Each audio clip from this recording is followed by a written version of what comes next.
Ceci est lié à ce que va nous dire Rav Zerbib.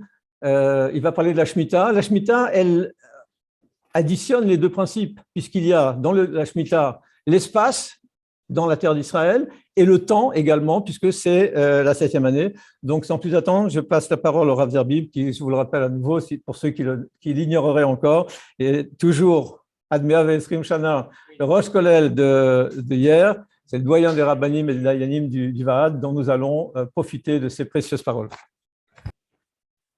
Merci Rab Shimon pour la présentation et nous donner envie donc de remplir ce temps. On dit time is money, le temps c'est de l'argent. Il va expliquer que c'est bien au-delà de l'argent. Le temps c'est la vie. Et il faut savoir à quel point il a un impact, combien il touche la vie de juif et de tout un chacun. C'est souvent un métal médim. Dans ma famille, je parle souvent de ça. Ce n'était pas prévu, mais je vais ajouter une minute si vous me le permettez. Il y a un concept dans les chivotes qui s'appelle Seder Hamesh Dakot, un Seder de 5 minutes. Ça veut dire quoi? C'est-à-dire, ou bien le Seder se finit à 1 heure et on va rester 5 minutes de plus, ou bien même pas. Fini à 1 heure, à 1 heure moins 5, on arrête ce que l'on est censé faire à la yeshiva, au kollel ou à l'école.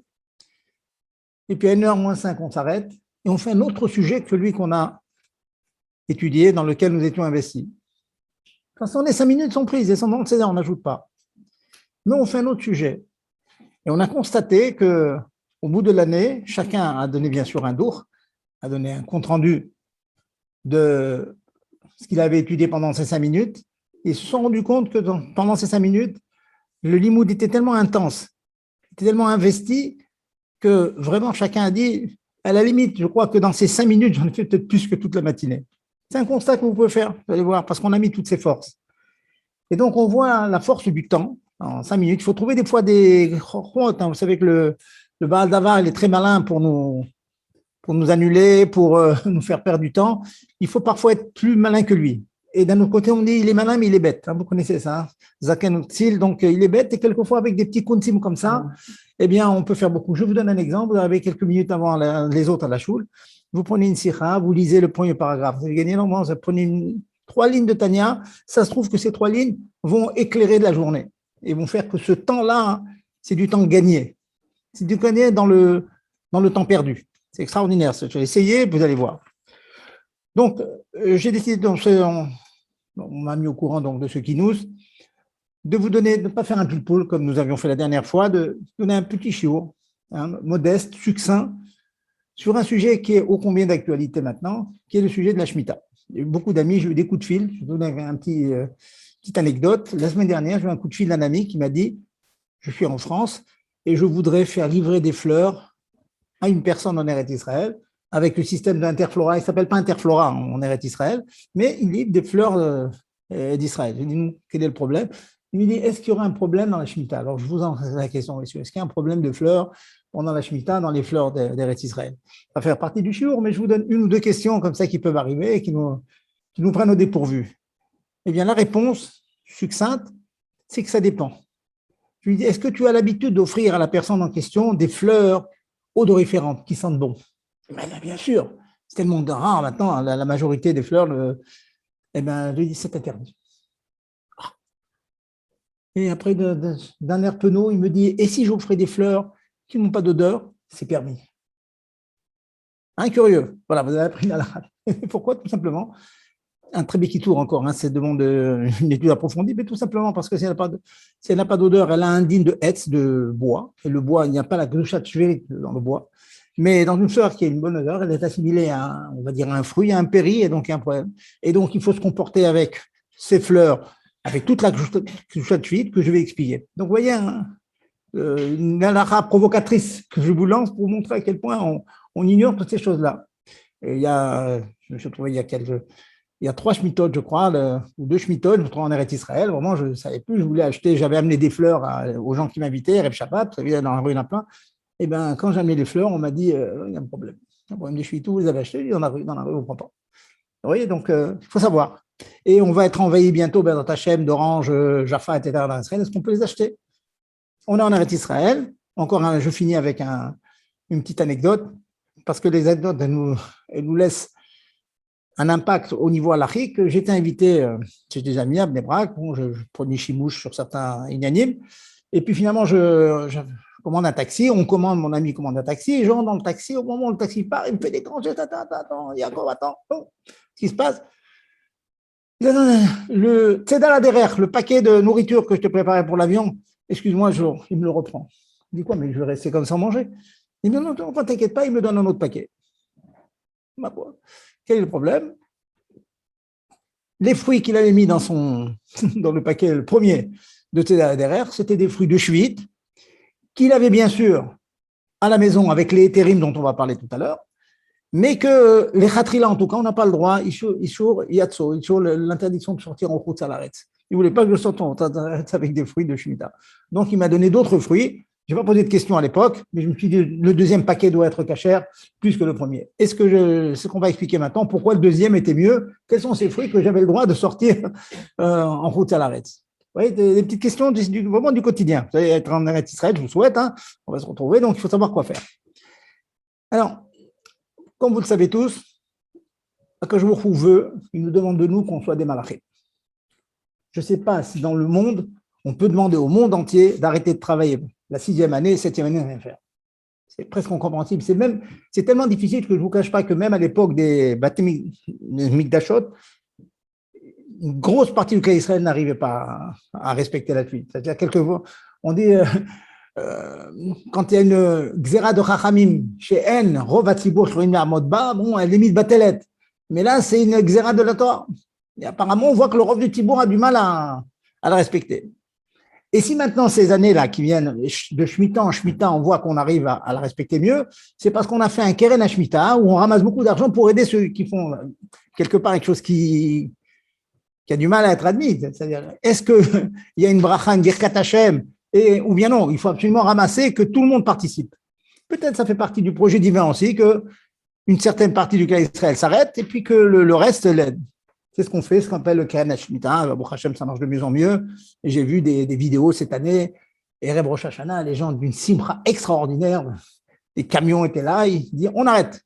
Ils étaient heureux d'arrêter, de se mettre dans ce Nisayon extraordinaire. Messieurs, je vous provoque maintenant, vous travaillez, ceux qui travaillent, pas les retraités. Si demain, vous n'allez pas travailler, comment vous allez manger? Et c'est ce que vous me demandez. Bon, qu'est-ce qu'on va faire? Bon, c'est une question de la Torah. Et si tu demandes qu'est-ce que tu vas manger, Dieu il demande cette question de la Torah. Je vous donne un. Bon, donc ça c'est l'entrée d'introduction, c'est que vraiment Akadosh Baruch Hu nous met à un niveau très haut. Il nous met à un niveau du bitachon, de émouna de bitachon très haut. Donc cette 7e année, on nous demande, tu travailles ton champ, tu n'as pas le droit de travailler. Semer, planter, élaguer, récolter, vendanger, labourer, arroser, tu n'as pas le droit. Il y a des cas d'exception. Si vous avez des champs en Eretz Israël, je vous dirai des cas. S'il va ça va beaucoup s'abîmer, on a le droit de faire des petits travaux, mais on n'a pas le droit de travailler. Ça, c'est la première chose. Ensuite, les Issourim de la Torah. Je vous les cite rapidement. Il y a un terme qu'on dit souvent, c'est Shamour Venebad. Un champ gardé ou travaillé, c'est interdit. Ça veut dire que vous avez un champ, je vous souhaite tous, on se souhaite tous un bon champ, un kibbutz ou un moshav, on a des champs de quelques hectares comme ça à travailler. Et bien cette année, premièrement, on est mafkir tout, ça doit être efker. Mettez un panneau, c'est le mieux de mettre un panneau, ou vous prévenez, bon, il y a un tas de questions, si pour rentrer dans mon jardin, il faut passer par ma maison, qu'est-ce que vous faites? Bon, il y a beaucoup de détails, je vous laisse les détails. Déjà, vous pouvez faire bien les choses. Panneau, toute personne qui veut manger des fruits peut rentrer dans mon champ. Et vous êtes obligé de le faire. Toute une discussion, s'il faut le dire avec la bouche, si on peut se contenter de… Ça vient mimer là. Première chose, ça c'est mis la Torah. Deuxièmement, les achila velo le hefsed. Nous n'avons pas le droit d'abîmer ces fruits. Cela veut dire que si vous mangez un fruit l'année de Shemitah, sur lequel je vais vous expliquer comment il peut être sur ma table, les épluchures, il ne faudra pas les jeter. Des épluchures d'orange, on peut faire de la confiture. Donc, qu'est-ce qu'on fait? Vous voyez des grands conteneurs en Eretz Israël, vous voyez des petits sacs plastiques où on met les épluchures, des pêches et tout, et on les met de côté jusqu'à ce que ça pourrisse entièrement et ensuite on les jette. Vous rendez compte un peu le travail? J'ai vu ça, des grands conteneurs là, en 2008, il me semble, c'était il y a 2 Shmitot. C'était étonnant de voir toutes ces choses-là et on fait très attention à ne pas abîmer. Ce n'est pas question de faire comme on fait dans notre génération maintenant de gaspillage, de laisser des fruits comme ça à moitié dans l'assiette et les jeter, c'est interdit. Les achila velo hefsed, pas pour perdre. Troisième interdiction, srora, business. En supposant que j'ai fait FKR, voilà. Maintenant, je ramasse un tas de fruits et je commence à faire du business avec, à les vendre, c'est interdit. Il y a des petites quantités qu'on peut, mais déjà. Et puis, une quatrième obligation, c'est ce qu'on appelle mitzvah de bi'our. Bi'our, ça veut dire il y a une période dans l'année où le fruit en question, on va dire l'orange, il n'y en a plus dans les champs. Tout a été récolté, tout a été distribué, etc. Il n'y en a plus. Dès l'instant qu'on n'a plus dans les champs, même aucun animal pourra en trouver, disons. À ce moment-là, toutes les oranges que vous aurez récoltées chez vous, qui sont chez vous, BETR, je vais expliquer comment ils vont être BETR. Alors là, on n'a plus le droit de les garder, il faut faire bio. Et je vais raconter encore une anecdote, les choses nous restent bien. J'étais invité ce Shabbat-là, ce n'était pas le Shabbat avant de partir, dans notre Shabbat, et je vois, la personne dit, on va faire Kiddush. Il sort de chez lui, dans la cage d'escalier, il prend une bouteille de vin, il se sert, il dit, tu veux faire Kiddush tout seul? Oui, je dis, moi j'ai l'habitude de faire mon Kiddush tout seul. Il fait une bouteille, il remet la bouteille sur la cage d'escalier. Il m'a dit, c'est FKR. Le Zman du Biour est arrivé, donc je dois le faire FKR, mais quand je le fais FKR, ça ne veut pas dire que je n'ai pas le droit de le manger, il n'est pas assourd. Donc, un spectacle bizarre que la personne, donc, mettait, il m'a dit qu'il a tout ce qu'il avait à la maison et qui est arrivé au Zman du Biour. Ça, ne vous inquiétez pas, il y a des lois, des louchot, il y a des listes où on dit à chaque fruit qui arrive au Zman du Biour. Donc, il ramasse tout ça, il met ça à l'extérieur, il prend 3 personnes, il leur dit « Je suis mafkir, tous ces biens-là », il les laisse dehors, il a le droit lui-même de s'en servir chez lui. C'est ordinaire, hein, c'est vraiment des drôles de mitzvot, hein, il faut vraiment l'avoir vécu ou avec ses yeux pour voir comment ça marche. Ça, c'est donc les 5 interdictions que l'on voit pendant l'année de Shvit. Maintenant, il y a une distinction entre les fruits et les légumes. Pour les fruits, tous les fruits qui ont poussé au tiers, la hanata, on dit c'est le tiers à peu près. Tout ce que je dis, sachez qu'il y a des fois des sous-marlocotes. Hein, je ne vais pas trop rentrer, c'est complexe. Donc, si le tiers a poussé avant Rosh Hashanah, il n'y a pas que Shvat Shvit. C'est la raison pour laquelle maintenant, si vous trouvez des oranges, des pamplemousses qui sont tout à fait exemptés du problème de Shemitah. D'ailleurs, dans les louchot, vous allez voir, on vous dit à partir du mois de juin, attention, les oranges Jaffa vont être interdites. Mais avant, c'est Mouta. Ah, pourtant, on les a peut-être cueillir maintenant, oui, mais elles ont poussé le tiers déjà à la 6e année. Si maintenant le tiers de la pousse du fruit, c'était pendant la 7e année, alors il y a la Klushat Shvit. C'est compliqué. Les légumes, il y a l'interdiction de ce qu'on appelle des sfichim. Tout légume qui pousse à la 7e année est interdit. Si le légume a poussé en partie avant, une grande marloquette, le Rambam il interdit, le Rav des Rishonim me permettent. J'ai entendu que la Hanaga c'était de permettre, c'est la raison pour laquelle j'ai vu dans les louchot qu'il y a certains légumes que l'on a le droit de manger maintenant, qu'on cueille maintenant, qu'on a le droit de manger. Parce qu'ils sont arrivés à un certain niveau de développement avant Shashana. Mais il n'y en a pas beaucoup, très peu. Maintenant, il faut faire attention, les légumes en Eretz Israël, c'est très problématique. Alors, maintenant, je passe à un deuxième volet de mon exposé. Ok, tout ça c'est bien, les légumes sont interdits. Comment est-ce qu'on va faire? Alors, je vais vous énumérer les possibilités d'avoir des légumes chez soi. Comment? Vous allez en Eretz Israël, vous voyez des magasins qui vendent des légumes. Je peux? Vous voyez des bons Hercherim qui ont un bon renom, des Haredit, d'autres. Comment c'est possible? Le premier éther, il est basé sur une marloquette très très connue entre le Beit Yosef et le Mabit. Le Beit Yosef, il dit Yibul Nochri, une production dans des terres qui appartiennent à des non-juifs, et il y en a. À Jérusalem, c'était beaucoup qui a. Si ça a poussé avec certitude et avec Ashgacha dans des champs qui appartiennent à des goïms, eh bien, ils sont exemptés de toute la Kedushat Shvit. Le Mabit n'est pas d'accord. C'est un grand possèque aussi d'époque du Beit Yosef. Bon. On m'a dit, je vais demander Tachlet la Naga en général en Israël. Quand j'y étais, je voyais qu'à Yerushalayim, ils étaient Meki, la Bnei Brak, ils étaient Mahmir. on a dit qu'en général, les rabbins et Chabad sont méquilles dans ça. Ça veut dire que vous allez voir des magasins de fruits sur lesquels c'est marqué Yivul Nochri. Donc ça a poussé, ça a été acheté dans des champs appartenant à des goyim. Et donc, ils ont le corps d'être mafkia, de faire sauter donc la Gdusha de suite. Faites extrêmement attention. On a eu beaucoup d'échos de trafic, comme malheureusement ça arrive. Ils achètent ça dans des kibbutzim juifs, et puis ça passe par Jérusalem-Est, et ils prétendent, bon, alors c'est pour ça que maintenant ils font un piquoir, il faut faire extrêmement attention. Ça, c'est la première solution pour avoir donc des fruits et des légumes aussi, qui sont cachers les shvit, parce que ça va être poussé dans des champs goy. Bien sûr, c'était exporté ça a été importé de France ou d'ailleurs, il n'y a aucun problème. J'ai vu ça récemment, dans le journal Contré, c'est rapporté ça, qu'il y a toute partie de la Jordanie qui ont fait des accords avec Israël pour donner leur production. Partie de la Jordanie, donc qui est route à l'arrêt. On fait des gros accords comme ça c'est possible aussi. Ça s'appelle donc Yivul Nochri. La deuxième solution pour avoir des fruits à la maison, écoutez bien cette chose-là. Après, je vais vous parler d'avoir des grands principes. Après, j'ai un champ, j'ai un jardin chez moi, est-ce que je peux manger? Est-ce que j'ai chez moi? J'ai de la famille en Érette. Un jour, il y avait un gros pomelos comme ça. Je lui dis, attends, tu vas respecter Shvit, tu as fait ce qu'il faut, savoir comment faire. Mais je ne parle pas de ça maintenant. J'arrive en Eretz Israël, je suis touriste, je vais acheter des choses mangeables. Voilà, c'est ça mon problème. Eh bien, il y a un autre système qui est le suivant, qui s'appelle, le mot c'est Otsar Beddin. Pourquoi et comment? Alors, ça c'est compliqué, il faut faire la sougia. Le Beddin peut être en quelque sorte, il y a une permission du Beddin d'être shliach en quelque sorte, de prendre possession des champs qui appartiennent à des juifs, et eux-mêmes s'occupent de prendre toute la récolte. Mais c'est interdit.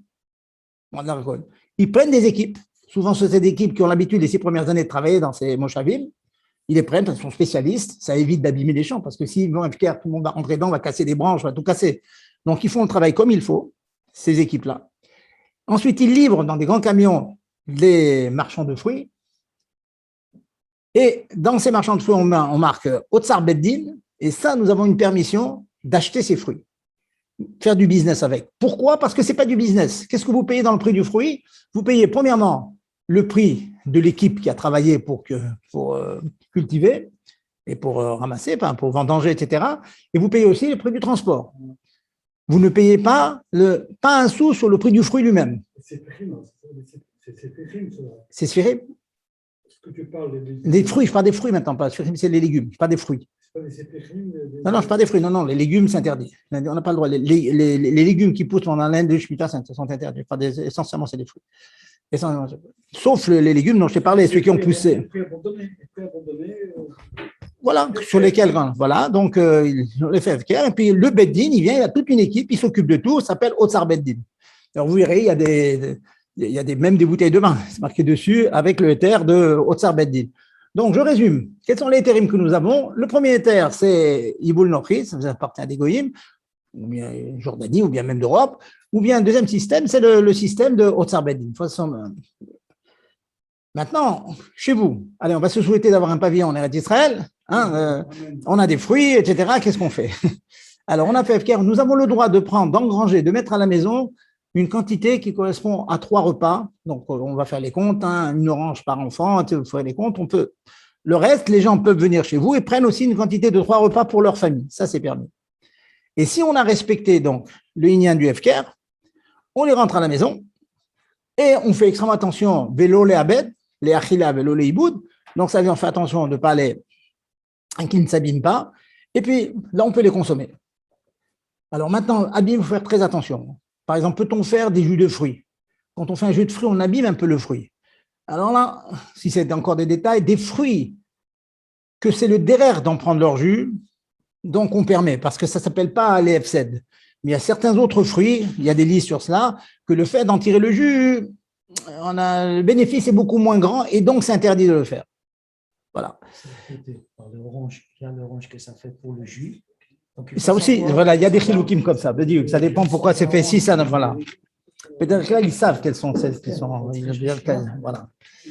Bon, Donc, pour vous situer, voilà, je suis en train de dire là, par exemple, je suis en train de dire le raisin, les olives, le blé, tout cela, hein, dès que ça poussait le tiers avant Rosh Hashanah, on peut le prendre. Ça poussait le tiers après Rosh Hashanah, alors c'est interdit. Voilà.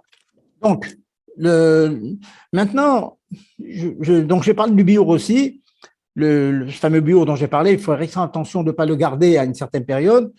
Il y a une chose dont il faut parler, certainement vous avez entendu cette chose-là, et je termine avec ça, je ne vais pas être trop long, voilà, j'ai fait un aperçu rapide, c'est le Inyan de Eter Mechira. Eter Mechira, il y a 100 ans, plus de 100 ans, la situation était très très grave en Israël, les gens, Pachout, Kepchuto, mouraient de faim. J'ai une histoire de Rav Auerbach, dans les années 1900, 1920, il était maigre comme ça et tout. Il disait qu'ils avaient un œuf, ils mangeaient 6 personnes avec un œuf. Pour vous dire un peu le niveau de pauvreté, c'est inimaginable pour nous, on ne sait pas ce que c'est. Vraiment, il n'y a pas de quoi manger kipchuto. Bon, certains, donc, sur cela, ils sont appuyés sur des pilpoulis, mais c'est dans la halakha, pour procéder un petit peu comme le système de la vente du Hametz. C'est-à-dire vendre, si on peut dire à Israël. C'est dur à dire des mots comme cela. Et donc, dans la mesure où ça appartient à des goyim, on rentre dans le éther de Yibul Nochi. Sur ça, c'est appuyé pendant très, très, très, très longtemps. Les gens se sont appuyés là-dessus. Ensuite, depuis le début, il y avait des goyim qui s'opposaient à cette initiative-là. Et de Shemitah en Shemitah, on voit que de moins en moins on l'utilise. Mais il existe encore. Il y a du rabbi qui parle de ça. En gros, je vous résume, il dit qu'il ne faut pas s'appuyer sur le éther. Nous, on n'a pas le droit de s'appuyer là-dessus, mais il dit qu'il faut le faire quand même. Parce qu'il y a des gens qui, de toute façon, ne pourront pas résister au. Donc, il faut le faire du mieux. Il faut le faire à des rabbins qui connaissent bien la halakha. Et ce n'est pas évident. Hein. Il y a beaucoup, beaucoup de discussions sur. Mais j'ai vu des rabbins très, très sérieux, des vrais types de rabbins qui ont écrit beaucoup de choses là-dessus et qui disent qu'il y a sur qui s'appuyer si on le fait. Voilà. Donc, si vous avez un Eretz Israël, vous demandez à votre arabe, avant Eretz Israël, combien, jusqu'où il faut aller pour étudier. J'ai demandé à Rabbi Bichi tout à l'heure, imaginons que dans une yeshiva, il y a une livraison de 3 tonnes de tomates, de Eter Mechira. Sachant qu'attention, le produit, au pire, du produit, on a fait la avéra d'avoir travaillé, alors qu'on n'aurait pas dû. On a fait du business, on n'aurait pas dû. Mais ce n'est pas évident que de Bediavad, ce soit assourd. Donc ça, c'est un sujet que je n'aborderai pas dans un shiur comme ça, mais c'est un point à approfondir. Et j'ai entendu que dans certains cas, des rabbins très très sérieux, très marqués, ont permis pour des animes, etc., d'être sommaires là-dessus. Bediavad, attention, hein, si ça a déjà été fait, et que pour une yeshiva, pour des gens qui ont besoin. Voilà. Alors je vous ai fait donc je résume, hein, vous allez en Eretz Israël, messieurs, n'oubliez pas, vous allez faire extrêmement attention, ne cueillez rien de vous-même, allez dans un magasin avec des bons herchérim, demandez si c'est Yibul Nochi, demandez si c'est au Tsar Beddin. Yibul Nochi, il n'y a rien à faire. Au Tsar Beddin, il faut faire attention, c'est-à-dire il faut respecter toutes les règles de Shvit, ça veut dire ne rien jeter, ne rien abîmer, etc. Et avec ça, Bezat Hashem, et on espère qu'on va voir la Eid Machar. Hein? C'est bientôt. Voilà, on va être tous en Eretz Israël. Voilà, et on va manger comme il le faut. Chacun prendra ses 3 repas et chacun va offrir à ses amis des fleurs qui ne sentent pas bon. Mais même des fleurs qui sentent. Offrez à vos femmes des fleurs qui ne sentent pas. Elle vous dira merci, vous inquiétez pas. Il n'y a aucun problème là-dessus. Et donc. Même il y a Bonochi qui c'est Eretz Israël, il y a aussi Bonochi de Chutzlar. Ça, c'est tout le monde. De Chutalaret, il n'y a aucun problème. Oui. Non, Yibul Nochi. Amila, Yibul Nochi, Zotomaret, c'est le terre dans l'Eretz Israël, bien sûr. C'est pas un problème. Voilà. Yibul Nochi, il n'y a aucun problème. C'est ça la différence avec le Otsar Beddin.